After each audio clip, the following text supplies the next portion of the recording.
Hello, everyone. Welcome to the second installment of Eternal Remedies Sunday Sessions. If you're new to the program, this is a bi-weekly podcast that we've now introduced, where we tackle interesting issues on being in the modern world.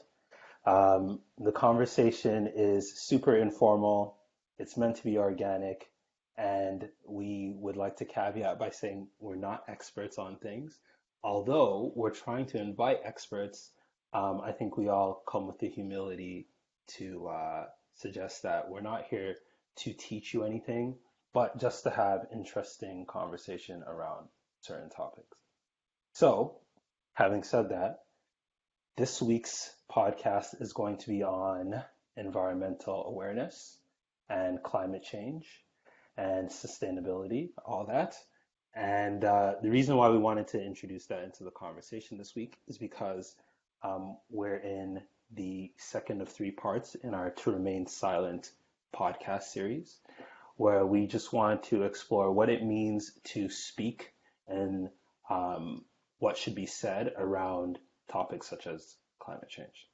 So, can I begin by introducing two very special guests? The first one being Mark, who's an Eternal Remedy ride or die. Mark, you want to say a few words? Hi, I'm Mark, um, and I have two corrections for you, Stefan. You said Cool. that we're not experts.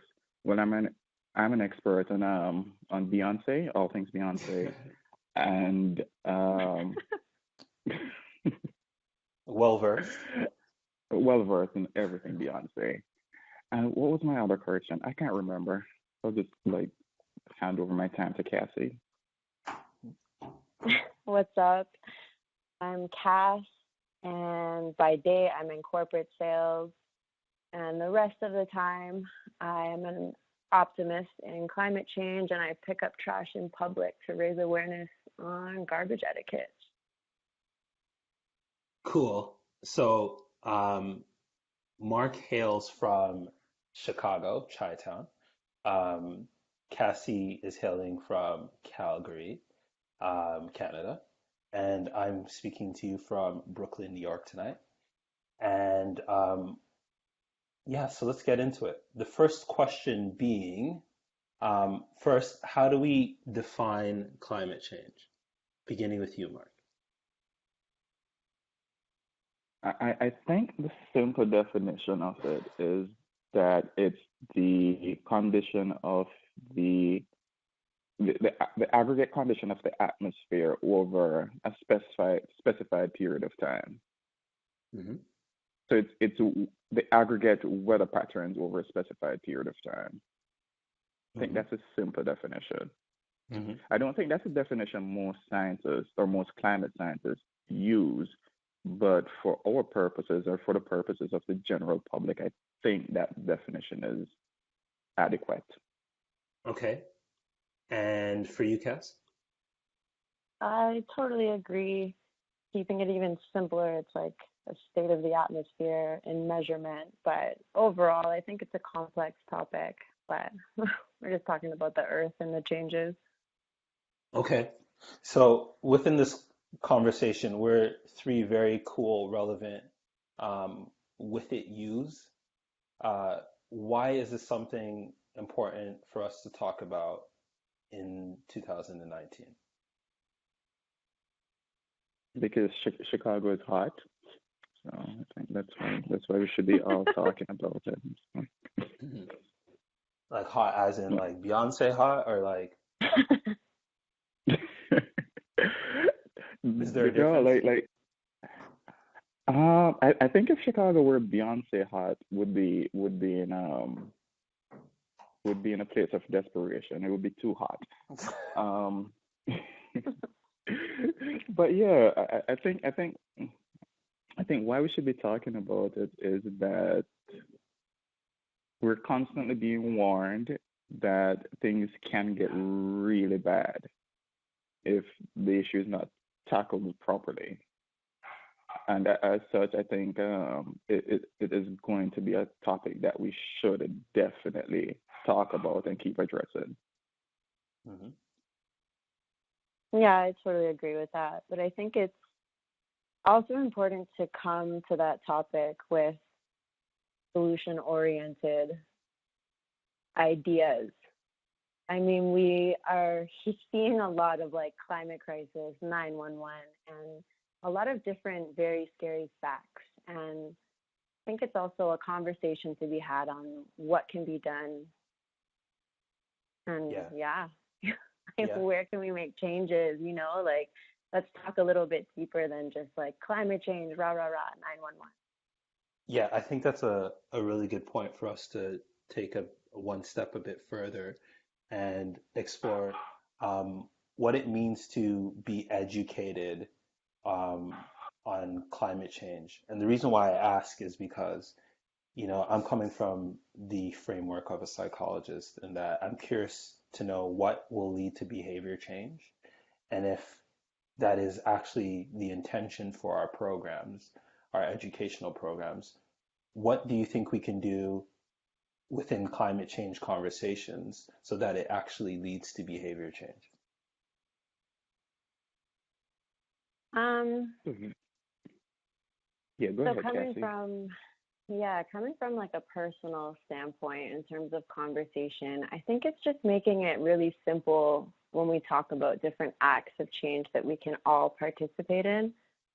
So Mm-hmm. I feel really blessed to have grown up with a Swedish mother who would genuinely yell at us if we improperly composted or put the wrong material in a recycling bin.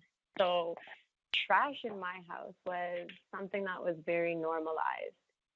And I think that if we can open up and broaden simple active change on something that's like really pertinent in climate change is our trash. How much is there? And so being able to like break down, okay, what kind of changes can we make at home individually to impact the overall changes that we're seeing? Mm-hmm. So like organizing your trash, composting, recycling, but more so than that, understanding it, right? Like educating on the hows. Like um, when you break down your cardboard boxes, you've got to remove that tape because it can't be recycled as well. So I don't know. I mean, I'm babbling at this point, but I Mm-hmm. think just conversations on being educated on how to being more normalized would be my response. Mm-hmm. Mark? I think we should have Beyonce write a song about recycling, and then I feel that by doing that, everybody would get on board, and then we'll all recycle, and then the problem would be solved, you know. Mm-hmm. Um, I but agree. I obviously, agree. yeah. But that might not happen anytime soon.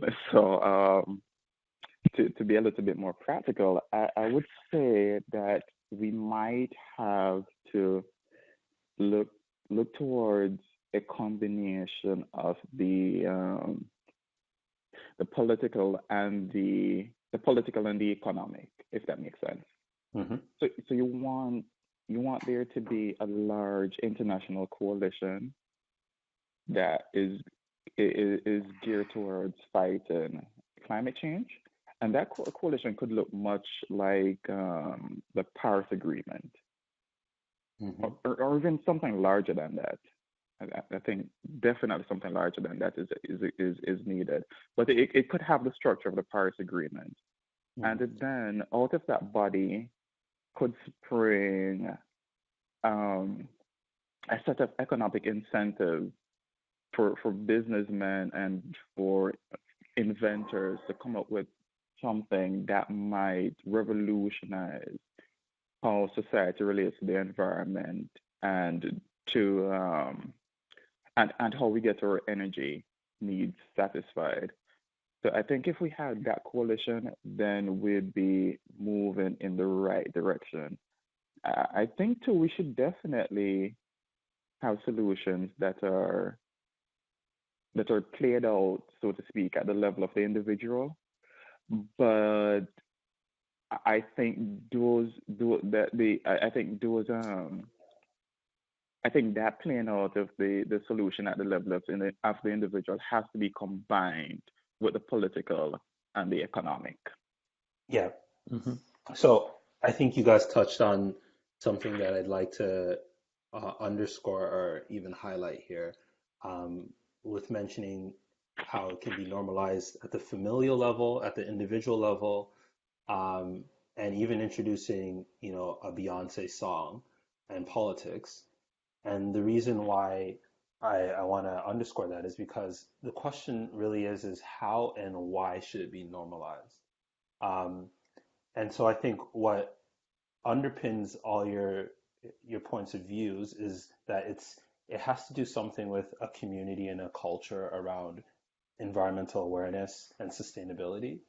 And so I guess what I want to explore here with you guys is, um, how and why is that important? And are we veering towards thinking about climate change as a moral thing, or is it a practical thing in that, the doomsday clock is ticking? Mark, you want to go first? Uh, sure. For me,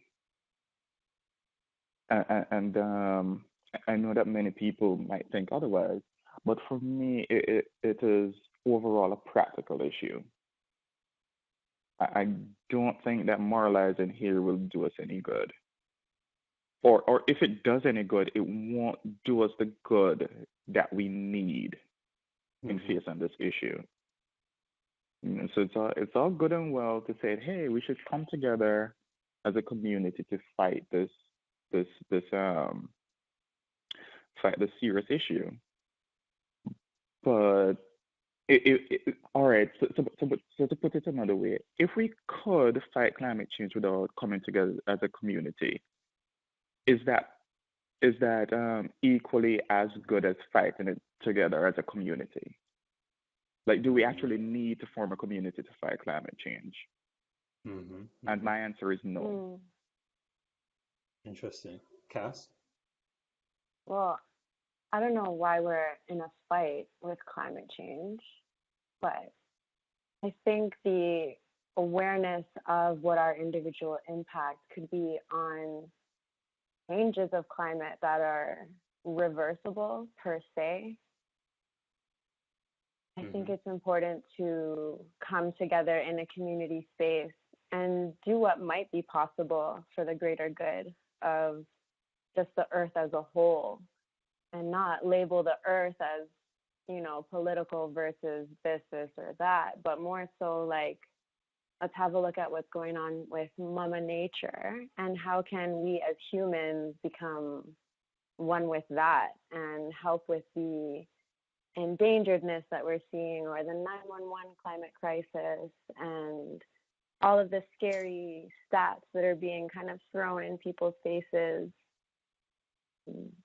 So I don't think it's a fight versus climate change. I think it's more to have a conversation now on what kind of impacts we can make and what things can be reversible. hmm hmm So Um, go ahead, Mark. can I put you on the spot, Cass? Yeah, man. All right. So I can see the necessity of coming together as a community to go to a Beyonce concert. That I can surely see. But my question is, why do we have to come together as a community to fight climate change? Is it actually necessary?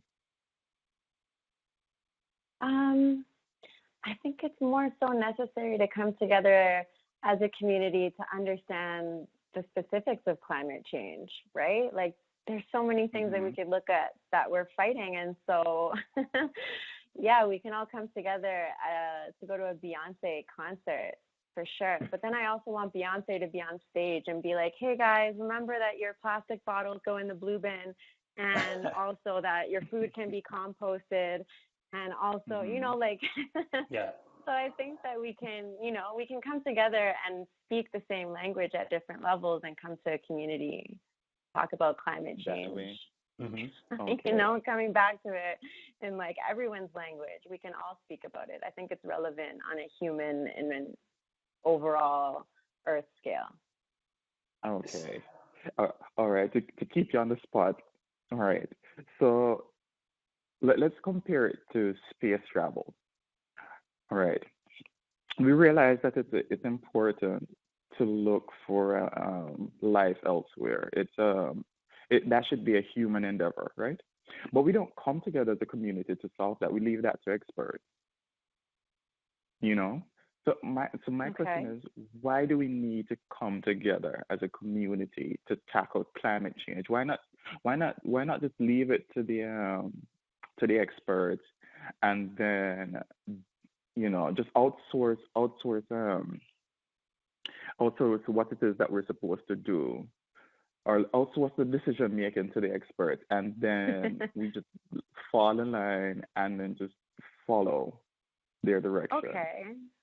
Okay. I definitely can hear that and see that perspective. But coming from a point of view of like what to do, I think that the conversation has been had for like over 50 years more so, right? On Mhm. like changes that needs to be made and the fights and the experts. But I don't think you need to be an expert to step outside of your house in whatever city you're in, whatever part of the world or the country, and notice trash on the floor or areas that are being impacted by just human imprints and footprints of like things that we're doing that could potentially have an impact on climate change. Like Mhm. I wouldn't toss the conversation out the door. So come together as a community to act responsibly just for what's right and what can be done about climate change from our perspective. So I don't think you need to be an expert I see. to. Can I interject quickly?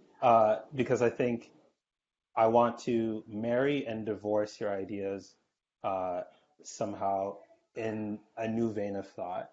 In that, Like Jay-Z and Beyonce. exactly like Jay-Z and Beyonce, in the Lemon album specifically. Uh, and here's where I want to do that. I actually don't think, so I agree with you, Mark, in that I actually don't think we need community to fight climate change. Um, but I do think we need community to fight climate change. And I'll explain what I mean.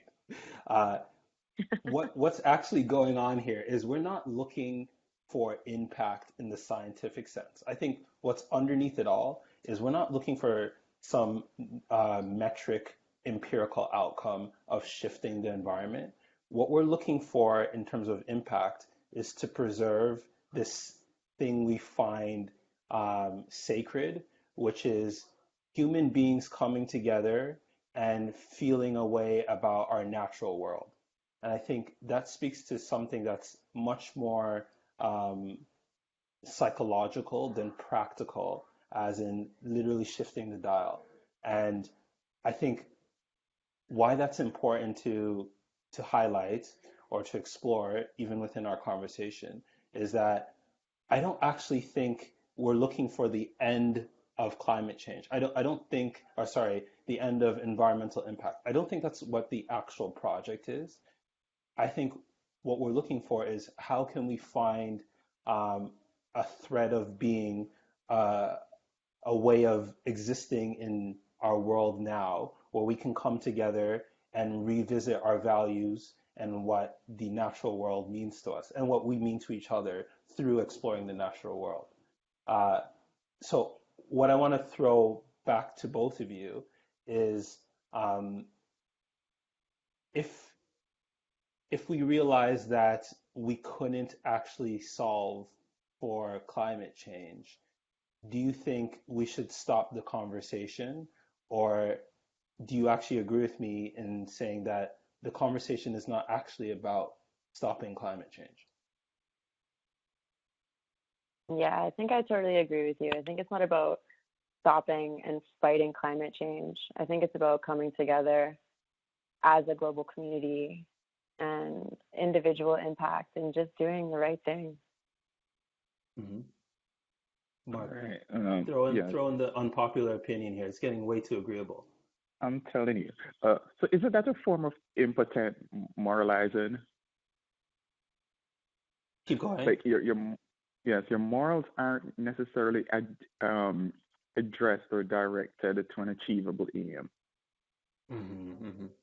and in a sense that makes them impotent. Your morals literally serve no grand purpose, Hmm. or they're not realizable in any shape or form.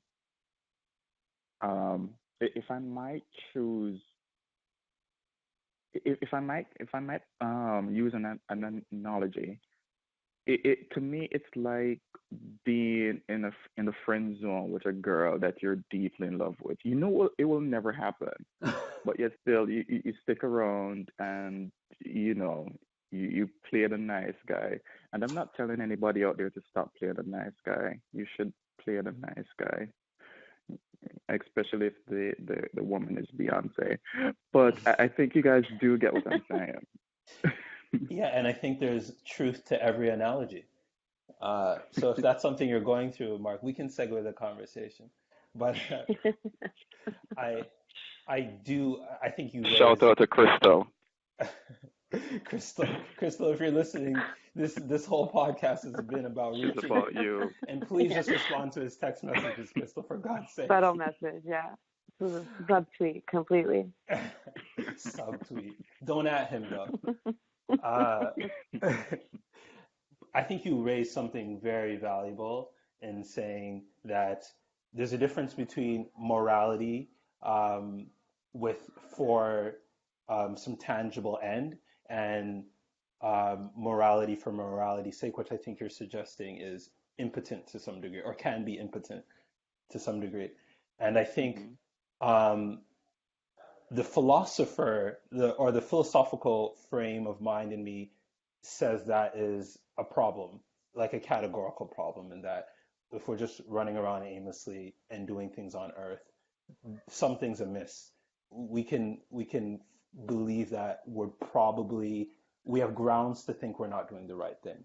But the psychologist in me says that there actually may be more to the story, in that, if as humans we're dealing in this crazy, ambiguous, complex thing we call consciousness, and being conscious of things like nature and the world and our environment, maybe we need to fall into these delusions and illusions of doing things even though they may not have tangible ends. But the real question is, and I guess we're going back to how we started this conversation, is would we still be doing the quote unquote right thing in engaging in behaviors that are more sustainable if we knew we could not reverse the doomsday clock on climate change? What do you think, Cass? Um, so what I think is about that topic overall, the earth and the changes that we're going to see and the way that weather works, I think it's beautiful to see those changes and to watch how Mother Nature will work. And there's a lot that we can learn from it. And I think in a sustainable perspective, when we look at like what it means to be sustainable and eco-friendly, really it's important for us to take a step back and consciously look at that on a big scale. Like, what does that really mean to be eco-friendly and eco-conscious on what we're doing on a day-to-day?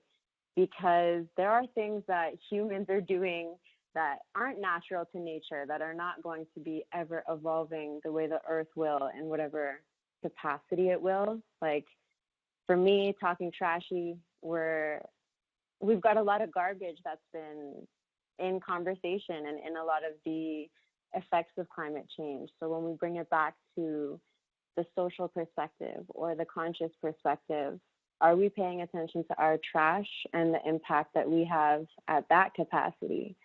Could we be better at our organizing, our garbage, our landfills, what we're putting into the earth? There's no such thing as throw away. So Mm-hmm. that's where we Mm-hmm. stand with that.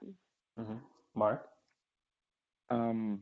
I think I would like to propose a defense of your point, actually, since I've been thinking about it over the last couple of seconds. And would you say that your position is like that of the existentialists who believe that essentially we're living we're living as a fight, or life is a fight against, or human life, to be more specific, is a fight against the absurd. Yeah, the uncertain. The uncertain, yes. And to go a step further, the absurd. Because Hmm. here you are, you're a conscious being as a human being, you're conscious. You know that, and as a conscious being, you're aware to a certain degree of your death, and some of us are even aware that the planet one day should implode. And if we don't find, I don't know, a habitat elsewhere that is quote unquote habitable, then all of this is going to be for naught. Our existence on Earth is literally for naught. There's nothing, there's nothing that is going to come of it in the grand scheme of things. So, I think the existentialist position is that even though that this is the case, you should live your life to the fullest. You should do everything that you can to affirm life. And I'm wondering if that's your position with climate change, even if there's no chance of us turning back the hands of the doomsday clock. Are we supposed to then live as if we could actually turn back the hands of the doomsday clock, just to give us a sense of meaning and give us a project that we can engage in as a community. And if that's the case, then I would like to further ask, if you do agree with me, I would like to further ask, why is it so important for us to come together as a community, if that's the case? Like Mm. is it just to have like a locale of meaning, or is it to your point that there is something psychological about engaging in meaning, quote unquote, meaningful work with other people? Yeah, Mm. and so I actually kind of want to bring the topic around of to remain silent because I think it lends itself nicely here in that what does engaging in community and group related projects, what does that actually say about us? And what are we saying to ourselves and to the world by doing that? And I think, Cassie and the Garbage Gang uh, are a really interesting case study because they're saying something that's much more profound and grand than just picking up trash. It's greater than the slogan that they use in trash talk, in that it's saying that, you know, we're defining our own meaning for ourselves through the objective of helping the planet and sustaining life on the planet. Um, but I want to turn the corner slightly just to add some agitation and say we all know, and we can think of some examples where these grand narratives of meaning are absolutely dangerous. Um, Yeah, there's a slogan that might come to mind that some people wear on some hats that that is a grand narrative that probably isn't rooted in much, but people are drawing community and meaning from. So let's be objective and self-critical about ourselves here. exactly. I think unfortunately we all actually underneath it all agree that sustainability is the right way forward. But where are we introducing danger to the world by just getting a part of this thing that we don't even know if we can reverse or change? Yeah. Good point. Good point. I think it just comes down to like doing the right thing and living in this moment right now and really looking at the scale of what we can do and do what's right. Live your best life. I think that was the best message I took from this whole chat. Yeah. Live your best life. Do you And do you don't have be any thoughts? trashy, to be honest. Just don't be trashy. Just don't be That trashy. would you add anything to that, Mark? um, like, I'll start with the premise, and I hope we can all agree here that we're social beings. The Hmm. community is woven in, so to speak, or the need to be a part of a community is woven into the fabric of who we are. Hmm. So whether we're wearing a red hat or lazily shouting out the name of Beyonce at a concert, Hmm. I'm ripping on all my fellow Beyonce fans. You guys are actually not doing anything at your concert, but The Bayhive yeah, whether the or the Beehive, Beehive. I'm so I hate sorry. them. So sorry. I hate them so much. But anyway, whether wearing a red hat, and chanting that we want a certain country to be great again, or we're coming together to fight climate change, or you know, shouting shouting out the name of her favorite demagogue at a rock concert.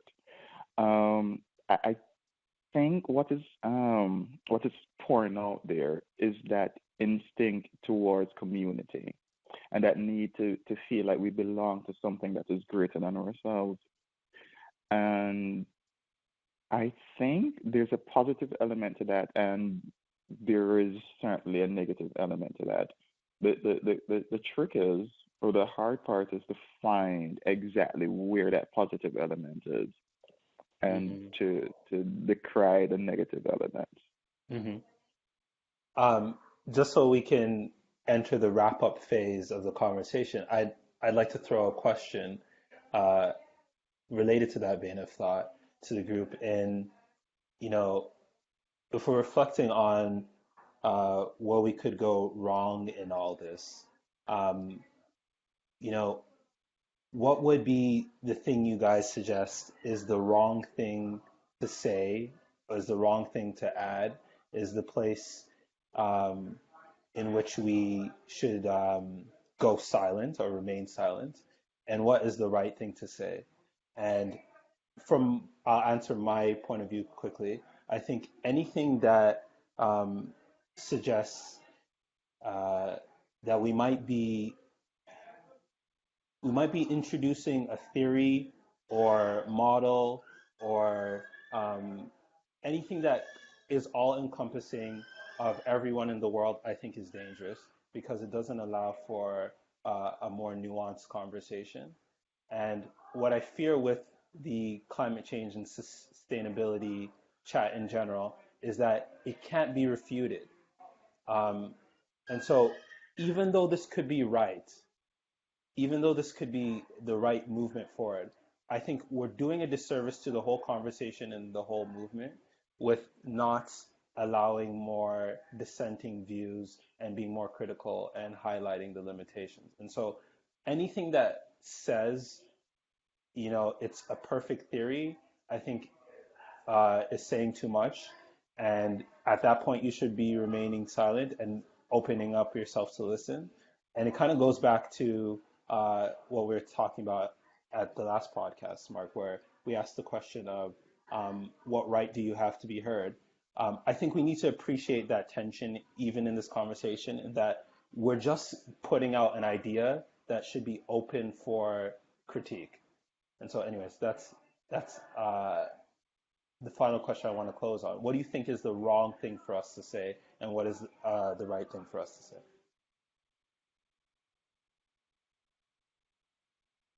Oh, that is going to be a difficult one to answer. Because in answering this, what is called for might be a reevaluation of all our values, to put it in Nietzschean terms. But I suspect that's not the place that we really want to go. That might be a conversation for another podcast. Um, at a at a at a superficial glance, I would say that we should stay we should say what we know to be true of the situation, which is more difficult than it appears to be on the surface. To get educated, know all you can about the situation, say what you know to be true on the situation, and wherein your knowledge is lacking, therein one should be silent. Gotcha. Hmm. Gotcha. And Cass, can I? and yeah, Sorry, go ahead, go Mark. ahead, Kat. Finish.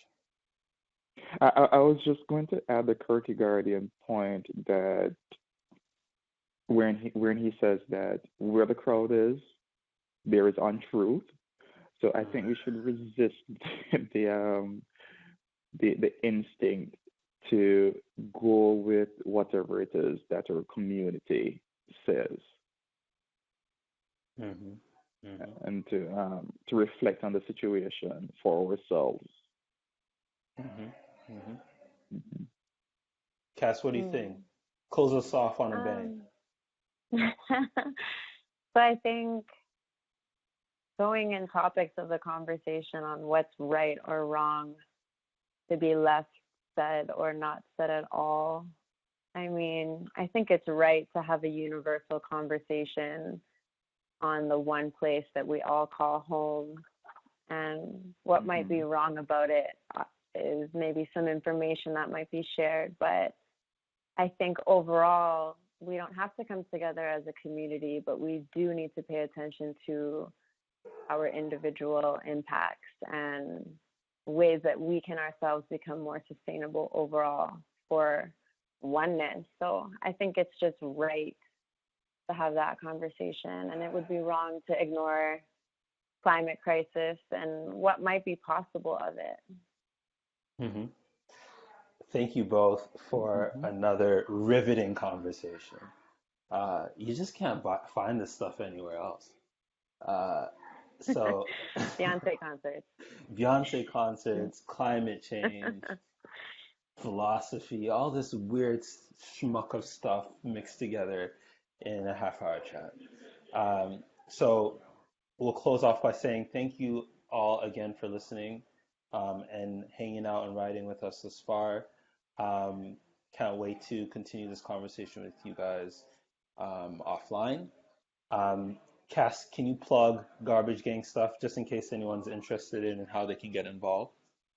Yes, totally. If anyone's interested in not being trashy or to learn about what trash your shit goes in, you can follow our social media at Garbage Gang CA, and you can look up for garbagegang.org to get more information on how to live more sustainably, eco-friendly at home, and just organize your trashy bins. Love it. Mark, anything you want to plug? Any Beyonce covers you have in the works? No, no. I don't have anything to say about Beyonce. I think I've said all I can, but I do have something to say to the girl that I'm in the that has put me in the eternal friend zone, Crystal. If you're listening, no, I'm kidding. You guys- I'm playing around. Cool. Thanks again. Uh, you can follow us on the usuals. Eternal Remedy on Twitter, uh, Eternal Remedy at Instagram, Eternal Remedy at Facebook. Shoot us an email if you're so inclined to living in 2001 at hello@eternalremedy.com. We have some really interesting stuff coming out in the next little while. Please stay tuned to the socials. It's going to be really good content. Uh, and of course, we have To Remain Silent, the magazine coming out very imminently. Stay tuned for that. Thanks once again, and speak soon.